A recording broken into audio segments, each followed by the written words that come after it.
She's a strong, independent, fill-in-the-blank woman. For me, you have 3 times to say that. I'm a strong, independent, blank woman. I'm a strong, independent, blank woman. I'm a strong, independent, check please, I'm gone. Anytime that comes out of their mouth, non-negotiable in the sentence, whether it's day 1 or day, because to me, that's an underlying issue that's waiting to burst through. A person who has to say I'm a strong, independent, anything is none of the things she said. If I hear one more person or read one more comment that says, oh, you'll get paid when all this is over, I don't know why you're worrying. Getting paid when all this is over is not paying my bills today. We are dealing with the consequences of someone else's actions. So don't you dare blame me for not being prepared. Oh, you should have money in savings. Oh, you're a federal employee. You should be prepared for this kind of stuff. No, that's where you're wrong. I shouldn't have to take out of my savings because someone else can't do their freaking job.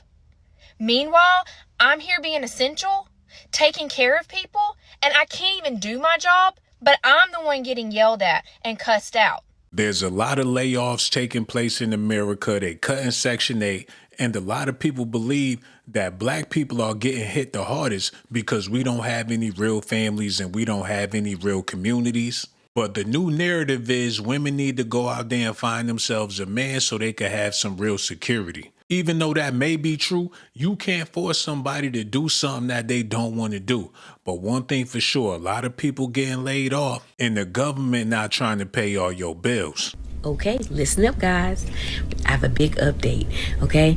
The process for removing lifelong Section 8 housing recipients has been drafted. So this is what it says. So people will not be allowed to get Section 8 for more than 2 years. Let's go, because in 2 years you should have your shit together. I don't care what nobody say. Pretty much. Unless you disabled. October 2025 is when they're supposed to be doing the budget for 2026, so that's only in a couple of months. These rules will be sent to the states. The states will then notify tenants who have been on Section 8 for longer than 2 years. Because why are you still on Section 8, Mom? Okay. They'll notify you and give you 60 to 90 days, making you aware that the program would end for you in 60 to 90 days. A 60 versus 90-day notice will depend on the state that you live in. Public Housing Authority representatives will be making contact with the people who are currently on Section 8, beginning with who has been on the program the longest. Okay, Section 8 will no longer be a lifestyle passed down from generation to generation. Let's go, let's go. No more That's passing it called down. get off your ass and go to work. I'm sorry. Or, this is just a thought. Stop having kids that you can't afford to take care of and wanting somebody else in the government to help you take care of your kids, okay? While you get 30-inch bust downs and you get your nails done and your toes done and you going to Miami, you getting BBLs, baby. Get a job, okay? I'm happy. If you ain't happy, that means that you've been sitting on your ass too long. Get your ass up and go get a job, okay? The recruiting office is open. Baby, go get them good benefits, okay? That's just a suggestion. If you don't know where to start with the military, okay? Go to the recruiting office, all right? If you want some benefits for life, because at least you will earn those benefits, okay? All right, you guys have a great night. Now, it's one thing to be on Section 8 and not have no job and be a slob and expect the government to pay all your bills and take care of you for the rest of your life. But what about the people that actually get up and go to work, been working for years, getting laid off, don't know what they're going to do because they've been doing the right thing?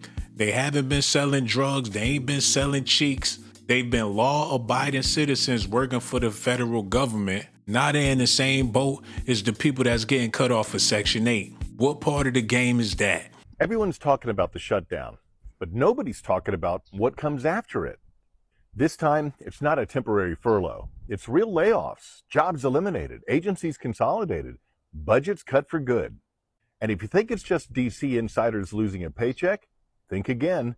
Federal contractors, local economies, even small towns that rely on those agencies, they're all in the blast zone. For decades, presidents have promised to shrink government. They'd freeze hiring, trim budgets, shuffle titles, but the headcount, it always came back. Trump, he's doing it differently.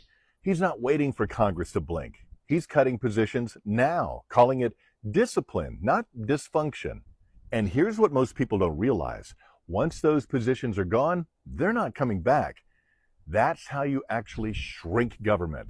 Not with slogans, but with pink slips. So yeah, it's starting in DC. But sooner or later, those ripples hit every district, every town, and every voter who says they want smaller government. And this is what it looks like when an idea stops being a talking point. The economic impacts of the federal government shutdown are starting to be felt. We're 13 days into it, and banks are reporting an increase in requests for short-term lending options. They're reporting an increase in requests to skip car payments, to skip mortgage payments. Traffic is up at buy now, pay later sites. Property management companies are reporting an increase in requests to skip rent payments, and utility companies the same. Meanwhile, foot traffic at small businesses, large businesses, hotels, restaurants are all down in areas that predominantly serve or have a high percentage of citizenry that are federal employees. See, when 2 million U.S. citizens go without pay, 70% of them still working and having everyday expenses, well, they have to tighten their belts like anybody else because they are just regular U.S. citizens that happen to be employed by the federal government that's using them as a political pawn. But they're tightening their belts. They're not going out in their communities and spending money. They're not going out and sending their kids to extracurricular activities they used to. Some of them are trying to figure out how to feed their kids if they miss another paycheck. Many of them received partial paychecks, but most of them are living paycheck to paycheck and can't even lose $200, $300 on a paycheck. So they're trying to figure out how to make ends meet. They're trying to figure out if lunch at school and breakfast at school is going to be their kids' only meals for the day because they might not be able to afford groceries. Now, we've talked about that before, and there's a lot of resources out there. So if you're a federal employee and you need a list, reach out to me.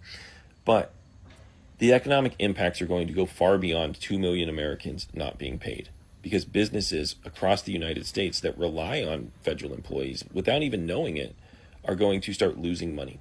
Unity and community is a must. It's looking like the government is tired of babysitting people. People want to call the law for any given situation. You get into an argument with your baby daddy, call the police. Somebody standing outside the house, call the police. People feel like we can't do nothing without the government. It's sort of like they're forcing people's hand to be more independent. One thing for sure, a lot of people feel like everything that's happening is by design. Don't you know that this is all by design? Government shutdowns, career threats, forced retirements, rifts, mass layoffs, all of the above. Fair fam, I need you to know, first of all, don't panic. Okay, I understand the feelings are real, but nobody can take away something that they didn't give you. Your life, your health, your goals, your dreams. If he didn't give it to you, he cannot take it away. I'm telling you right now is the time to double, triple down on all things positive. You got to block out the noise because it's a lot and it's going to be more to come. It's all about mentally and spiritually managing this situation. Because I'm telling you, if it's not today, it will be tomorrow, it will be another day. This is emotional, physical, spiritual, so many levels of warfare. It's all about how you handle it right now. But if he didn't give it, he cannot take it away. Get connected to your source. Get connected to community. Make sure you are staying positive as much as you can. I'm not making light of it. I'm right here in the trenches with you too. So I'm not speaking from a place that I don't know. Every day is not peachy and rainbows for me either, but I am not scared. I am not fearful. I don't care what somebody says they're going to do. I know who I belong to. I know the real source and I know the real truth. Do not panic. Okay, it's going to be so many things thrown at us. We have made it through. Listen, the fact that you can even hear this video, the fact that you can even see this video says a lot. You made it from the things that we didn't even know were coming months ago. So don't tap out.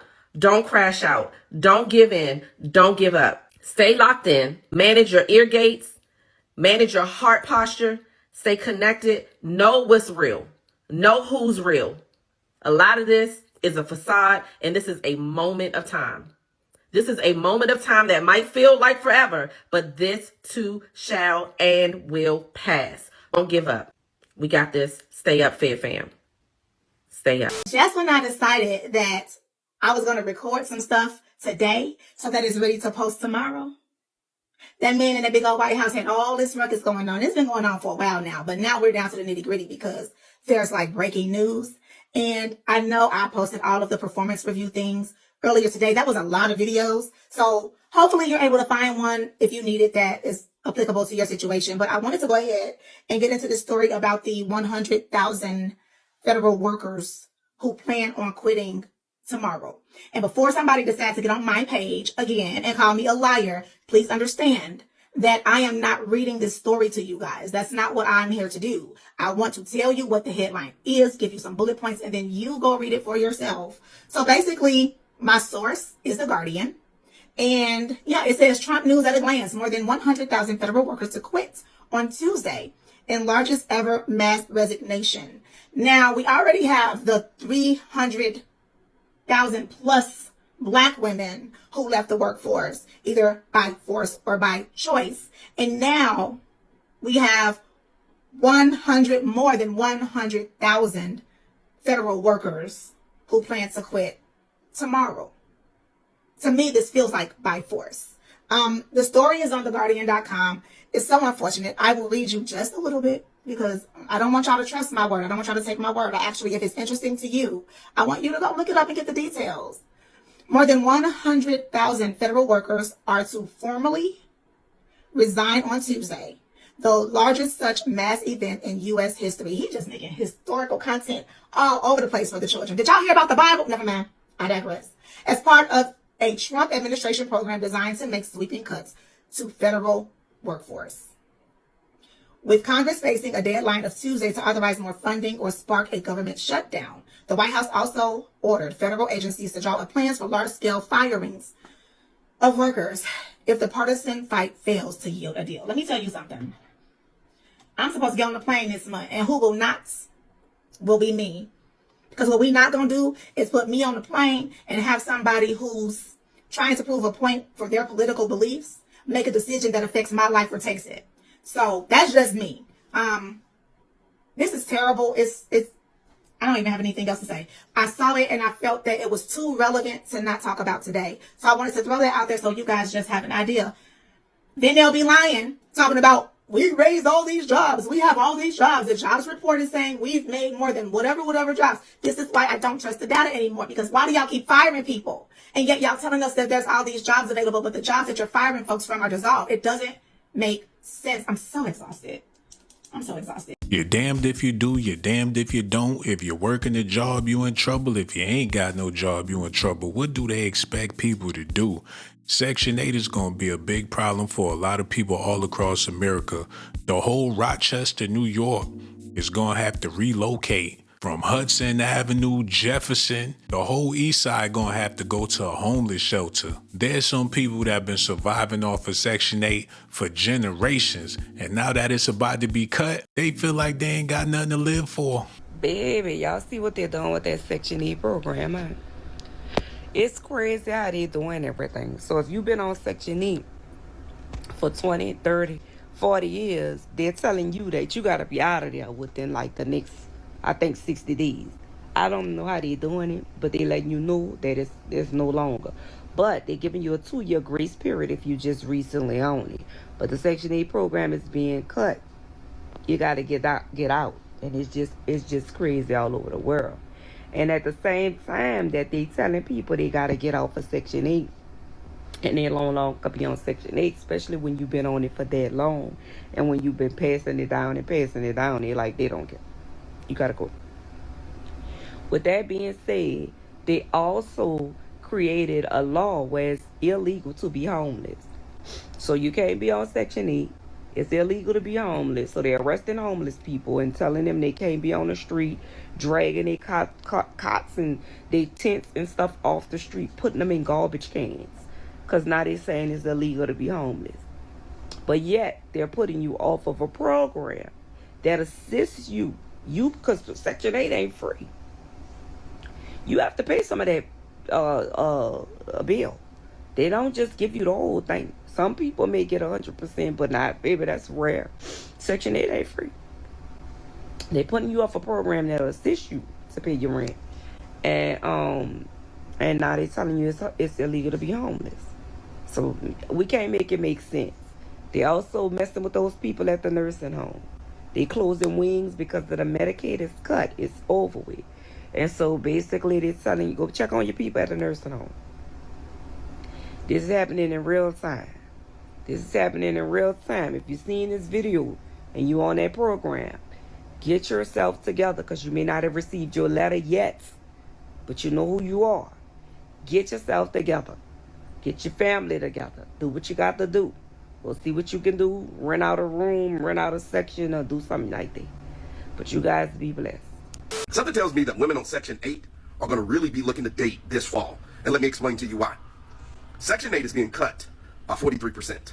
Billions is being taken from it. And instead of it being administrated by HUD, they are sending grants directly to your state. So that means if you live in a state that's very red, like Texas or Florida, chances are they're not giving you your voucher back. They're not giving new vouchers to people that want them. Chances are they're going to use that money in other places, in other areas, okay? Here's the other thing. If you do get a voucher, you have 2 years. You can stay on a maximum of 2 years. Right now, on average, people are staying on Section 8 for 6 years. So you can stay on 2 years maximum. And you're going to have to work. You're going to have to work, because if you're able-bodied, and able-bodied working people means that it doesn't matter if you have kids, 4, 5, 6, 7, 8, 9 kids. You're not hurt. You're not injured. You didn't get hurt in the military. You're not a disabled veteran. You're not a disabled person. You're just someone that got pregnant a lot of times and had a lot of kids. And that's just how you've been getting Section 8 and benefits. Oh, it's game time for you. It's game time. So I got a feeling that a lot of women are getting ready to start changing their positions on independence and dating. The fact that y'all are so comfortable talking about people that are on Section 8 is crazy. Am I on Section 8? No. But, bro, we are one paycheck away. There's people that could literally be homeless if they did not have Section 8. And the fact that y'all would rather see people be homeless than on Section 8 is crazy as hell. What happened to everybody just minding their damn business? Okay, yeah, I mean, I get it that you have to pay, that we have to pay a much higher payment for rent or mortgage. A lot of people have Medicaid. The difference between having Medicaid and having Section 8. Not everybody can afford high-ass medical bills. So they have Medicaid. Like, bruh, living in America is hard as hell. And if I was by myself, I'm getting Section 8. I only have one income, and when I can get the help that I needed, especially if I have kids, sign me up. Rent is high as hell. You cannot make it on one paycheck. So let's say you bring home 14, let's just say you bring home 12, you bring home $1,200. How much is rent? Rent's $1,200. Most of rent nowadays is from $900 to $1,200, and that's just Kentucky. Ain't no telling how much it is in California. You can split up that paycheck, getting paid one time a month, or just give one paycheck to rent or mortgage. They need Section 8 for a reason. What happened to everybody just minding their damn business? As it relates to Section 8. Breaking news as it relates to Section 8 housing. Again, I have some breaking and disturbing news as it relates to Section 8, the housing choice voucher, rental assistance, and mortgage assistance. The Section 8 housing program is facing new political and policy pressures from both HUD leadership and Donald Trump and his administration. Now, as federal officials push to tighten the eligibility enforcement, this could and will reshape rental assistance nationwide, which in turn will trickle down to mortgages. On September the 1st, HUD Secretary Scott Turner, pictured here, who was selected by Donald Trump, announced a nationwide policy update and change stating that all public housing agencies, which is PHA, to submit detailed citizenship verification records for individuals who are receiving Section 8 vouchers. And it's not just for Section 8, but it's for housing choice voucher, any type of rental assistance, child. If you late paying your rent for the month of November, they got to submit the documentation as well. Now, this is what they have to submit. They have to submit proof of citizenship, legal immigration status, and name, address, apartment details, and the rent amount. Now, keep in mind, this for anyone that's in that household. So if you have an 8-year-old child that is the beneficiary of you receiving rental assistance, you also have to provide that information on your child as well. So there is no privacy. Now, here's the kicker. The agency has 30 days to submit that information. Again, the agency has 30 days to submit that information, the documentation. Now, we all know caseworkers are slow. Housing authorities are slow. So even if you submit the documentation, the caseworker will typically say they haven't received it, they have a backlog of work, they are missing additional information that you submit them. But guess what? There's two things that is going to happen, especially if you're receiving voucher programs. They're going to either kick you off of the program, probably no fault of your own, or they're going to stop paying the landlord or the rental property because they haven't received the required documentation. They're going to either kick you off of the program, probably no fault of your own, or they're going to stop paying the landlord or the rental property because they haven't received the required documentation. Now, how is this going to assist the federal government? So number one, we already see the impacts of it right now. The goal is to eliminate 51% of rental assistance programs. Number two, they want to be able to only give assistance for 2 years or 24 months to people that need rental assistance, Section 8 housing choice vouchers. Now, keep in mind, they're already doing that right now with food stamps. Most people only get 3 months, 90 days worth of food stamps right now. They've cut that to 90 days. So that's already in play. The second one is they want to replace government funded with state rental assistance programs, which means that your state will be responsible for issuing rental assistance. Now, keep in mind, most states don't even have the money, which means that this is the easiest and fastest way to reduce costs by 51% for the federal government. Now, before you hop into my comment section and say this sounds like a fantastic idea, I want you all to know this. 3 out of 4 families who request assistance, housing assistance, rental assistance, do not receive it. There's no fault of you or me or them. They do not receive it. So if it's 3 out of 4 families that request rental assistance or mortgage assistance and don't receive it, oh, this is going to be a major problem in the United States economy. No more Section 8? I don't think so. Not Trump and not any other president will terminate the Section 8 program for millions of Americans that are dependent on this program every single month for their monthly expenses. It's just not gonna happen. People like myself, real estate investors, will continue to benefit greatly from this program and will get their rent paid by the federal government on the 1st of every month. I want to give a special shout out to all my people that's in meaningful relationships that won't let no petty nonsense come between you and the person that you love.